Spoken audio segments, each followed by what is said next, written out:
Keep the change, Rick sneered, tossing 2 dimes onto the table. Enough for gum, maybe. He never saw the waitress Sarah, just the uniform, until he saw her loading that truck after hours. What was she really hauling? Rick Hartman III smoothed his already perfect tie, scanned the headlines on his phone, and took a dismissive sip of the lukewarm coffee. Rosie's Diner. God, he hated this place. Greasy spoons central, but it was close to the office, and sometimes slumming it felt amusing. A reminder of how far he'd climbed from his own less-than-stellar beginnings, something he rarely admitted, even to himself. He snapped his fingers impatiently. Check! Sarah, the waitress who always seemed to draw his section, approached silently, placing the bill face down on the table. He barely glanced at her. Mid-30s, maybe? Tired eyes, sensible shoes. Name, tagged slightly askew. Just another cog in the machine of his important life. Background noise to his multi-million-dollar deals barked into his phone between bites of dry toast. He pulled out a crisp $100 bill, always carried hundreds, liked the feel, and tossed it onto the table along with the check. Keep the change, he muttered, already turning back to his phone, calculating algorithms for his latest tech investment. He knew the coffee and toast were maybe $6. He knew leaving essentially nothing on 100 was insulting. He didn't care. It was a power play, a tiny assertion of dominance over the little people. It made him feel bigger, more in control. Sarah didn't react, didn't sigh, didn't glare, didn't offer a sarcastic thank you. She simply picked up the bill and the check, murmured a quiet, "Have a good day, sir," and walked away. Her lack of reaction annoyed him more than an outburst would have. Didn't she know who he was? Rick Hartman III? Featured in Forbes 30 Under, 35 years ago. Okay, he was 35 now, but still. Venture capital wunderkind. Made his first fortune shorting biotech stocks. Built an empire on calculated risks and aggressive takeovers. He expected deference, maybe even resentment.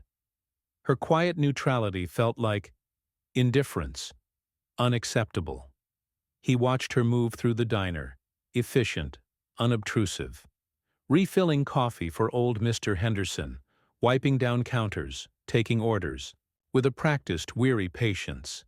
She seemed utterly unremarkable, forgettable, just another struggling waitress in a dead-end job. He finished his call, snapped his briefcase shut, and strode out, leaving the 2 dimes gleaming mockingly beside the salt shaker. He wouldn't think of her again. Until that evening.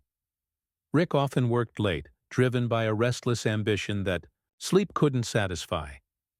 Leaving his downtown office tower around 10 p.m., he took a shortcut through the network of service alleys behind the main street, heading towards the garage where his sleek Italian sports car awaited. The alley behind Rosie's Diner was usually deserted at this hour, smelling faintly of stale cooking oil and overflowing dumpsters. Tonight, however, a large unmarked panel truck was parked near the diner's back door, its engine idling softly. Strange.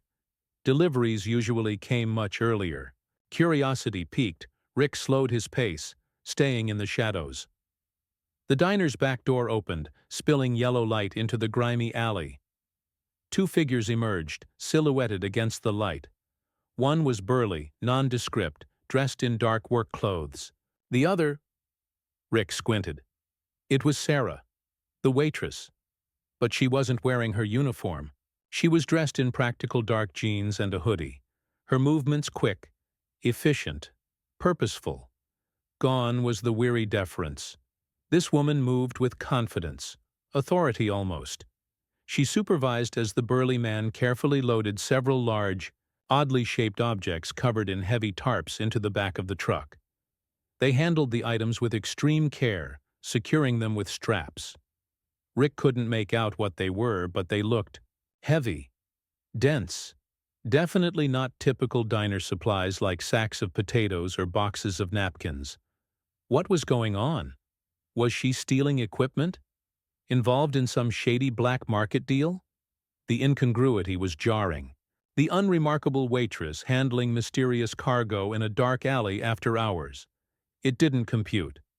Just as they finished loading the last tarp-covered object, Sarah spoke to the man, her voice carrying clearly in the quiet alley, devoid of its earlier diner softness. "All right, that's the last batch for tonight. Tell Mr. Petrov the quality is consistent. Payment transfer confirmed?" The man grunted affirmation. "Good," Sarah said crisply. "Same time next week. Stick to the route." Petrov? Route? Quality? Payment transfer? This wasn't theft. This sounded organized. Professional. But professional what? The man climbed into the truck, started the engine with a roar, and pulled carefully out of the alley, disappearing into the night. Sarah watched it go, then locked the diner's back door securely, pulled her hood up, and walked briskly in the opposite direction, towards the residential streets. Rick stood frozen in the shadows, his mind racing. Sarah, the ignored waitress, the recipient of his insulting tips, was involved in some kind of clandestine operation right under his nose. What was she moving? Who was Petrov? And what did she mean by quality? He felt a strange mix of disbelief and intrigue. This quiet woman clearly had a hidden life, a side hustle far removed from serving coffee and toast. He needed to know more. This was a puzzle, and Rick Hartman loved puzzles, especially those that hinted at hidden value or opportunity. The next morning, Rick arrived at the diner earlier than usual. He chose a different booth, one with a better view of the kitchen doors and Sarah's movements. He ordered his usual, but this time he watched her. Really watched her. He noticed the intelligence in her eyes, previously obscured by his own arrogance. He saw the efficiency of her movements, honed by years of practice, yes, but also hinting at a deeper competence. He observed her interactions with other staff, quiet leadership, subtle problem-solving. She wasn't just a waitress. She seemed like the operational linchpin holding the chaotic diner together. He tried engaging her in conversation, asking about her day, offering a slightly less insulting tip. Sarah remained polite, professional, but revealed nothing personal. Her guard was up, her waitress mask firmly in place. But Rick saw the flicker of awareness in her eyes. She knew he was watching now. The game had changed. Rick decided to leverage his own resources.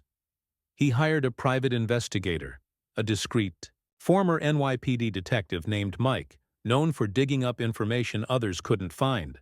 "This waitress," Rick instructed, showing Mike a covert photo he'd snapped on his phone. "Sarah Jenkins, works at Rosie's Diner. I want to know everything.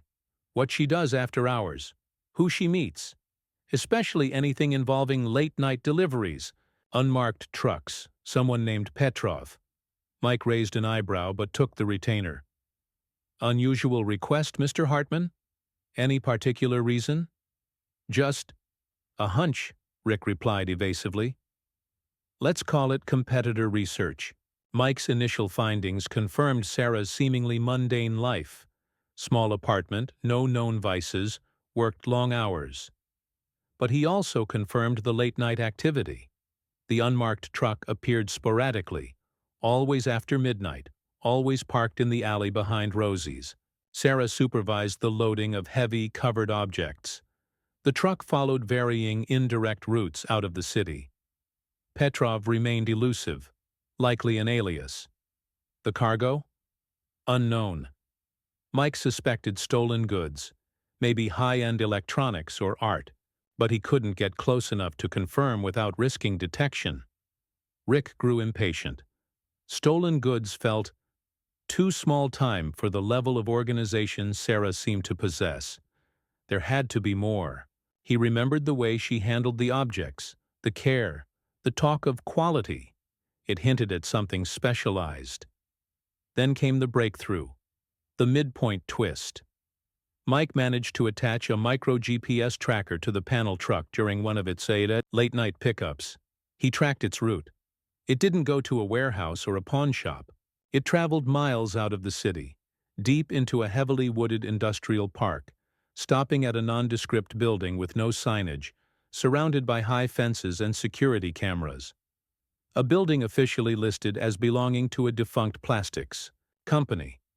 But Mike's deeper digging revealed the property's true owner, a shell corporation ultimately controlled by Orbital Dynamics, a cutting-edge aerospace research firm. A firm Rick knew very well.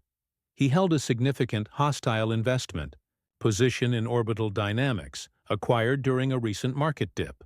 He'd been planning a proxy fight, aiming to break up the company and sell off its valuable patents. Orbital Dynamics was notoriously secretive about its research and development, especially its work on advanced composite materials. Lightweight, incredibly strong alloys crucial for next-generation spacecraft and satellites. Materials rumored to be years ahead of anything else on the market. Rick felt a jolt, like touching a live wire. Could it be?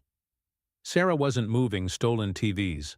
Was she somehow involved in transporting high-tech materials, specialized components, maybe even proprietary alloys developed by Orbital Dynamics? But how? Why through the back alley of a greasy spoon diner? It made no sense. Unless Rosie's diner wasn't just a diner, unless Sarah wasn't just a waitress. He looked at Sarah's photo again. The tired eyes, the sensible shoes, the quiet competence. Was it all an elaborate cover? Was she a corporate spy, an industrial saboteur, or something else entirely? He needed answers. Immediately. He drove out to the industrial park himself, observing the Orbital Dynamics facility. From a distance, security was indeed tight. The building looked more like a bunker than a plastics factory. He saw reinforced loading docks, ventilation systems suggesting specialized manufacturing. The unmarked truck wasn't there now. He returned to the diner. The next morning, his perspective irrevocably shifted. Sarah Jenkins wasn't just background noise anymore. She might hold the key to Orbital Dynamics' most valuable secrets. Secrets that could make his hostile takeover bid wildly successful, potentially netting him billions, or if revealed improperly, could sink his entire investment. He approached her table, his demeanor completely changed. No arrogance, no dismissal, just focused intensity. "Sarah," he said, keeping his voice low, "we need to talk. About Orbital Dynamics, about the materials you're moving." Sarah froze, a coffee pot hovering mid-air over another customer's cup. Her eyes snapped to his, sharp, assessing, the waitress facade momentarily vanishing, replaced by a look of guarded, dangerous calculation. The quiet woman he'd dismissed, the waitress he'd insulted, held knowledge that could reshape his entire world. The hidden truth wasn't just her secret side hustle, it was her potential connection to the core intellectual property of a company he was trying to dismantle, turning the overlooked waitress into the most pivotal, and potentially dangerous, player in his high-stakes financial game. When vast fortunes hang in the balance, how much power can hide behind a simple uniform? And what happens when the overlooked hold the keys to the kingdom? Drop your theory in the comments and subscribe for more stories where the biggest secrets are served with a side of coffee.